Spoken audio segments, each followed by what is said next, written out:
ലോകത്തിൻ്റെ ഏത് കോണിൽ ചെന്നാലും മലയാളികളുടെ ഒരു പ്രത്യേക വികാരമാണ് അവരുടെ തനതായ ഭക്ഷണ ശൈലി എന്നുള്ളത്. നമുക്കിന്ന് കല്ലുമ്മക്കായയാണ്. നല്ലതുപോലെ കഴുകി വൃത്തിയാക്കിയ ശേഷം അതിലേക്ക് ഇഞ്ചി വെളുത്തുള്ളി പേസ്റ്റ്, കറിവേപ്പില, പച്ചമുളക്, തക്കാളി, ഒനിയൻ എന്നിവ ചേർത്ത് നല്ലതുപോലെ ഇളക്കി കുറച്ച് സമയം വേവിക്കാനായിട്ട് വെക്കുക. ഇത് മാത്രമല്ല, നമുക്ക് വേറെ ഇൻഗ്രീഡിയൻസും കൂടി ആവശ്യമായിട്ടുണ്ട്.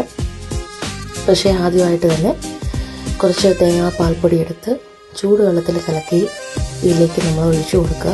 അത് ഈ തേങ്ങാപ്പാലിൽ നിന്ന് കുറുകി നല്ലതുപോലെ വേകുവാനായിട്ട് അനുവദിക്കുക. അത് കഴിഞ്ഞ് നമുക്ക് കടുക് താളിച്ചു ഇടേണ്ടതായിട്ടുണ്ട്.